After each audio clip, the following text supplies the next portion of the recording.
À la base, je voulais m'adresser à des personnes qui, je pense, auraient envie de découvrir la performance, pour parler de sujets qui les concernent, des sujets autour du corps, autour de l'intime, autour des sexualités, autour de l'autodétermination, c'est-à-dire comment, on a envie de se définir, à soi-même et dans nos familles et au sein de la société. Je l'ai appelé plutôt «Vomir que faillir» parce que, j'avais l'impression que vomir, c'était, un truc qui dégoûtait tout le monde, mais qu'au final, c'était ce que faisait de mieux, notre corps quand il se sentait attaqué par une maladie ou par, une intoxication. Voilà, il rejette les choses.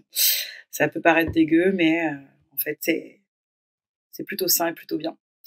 Voilà, donc, je me suis dit et je vais lire mon petit truc que je suis écrit, que j'avais envie de parler des premières fois trop tôt, des boutons sur le front, des poils partout et des poils nulle part, des seins qui poussent trop ou pas assez, du genre à l'envers, enfin des genres à l'envers, de l'apprentissage de son corps, de la communication impossible avec la famille, de la famille qui n'a pas de passé, qui est racontée,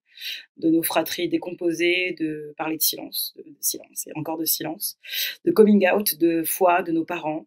de notre foi à nous, de toutes les manières dont on peut être dépendant et de toutes les prises de risques que l'on prend, de nos engagements militants d'aujourd'hui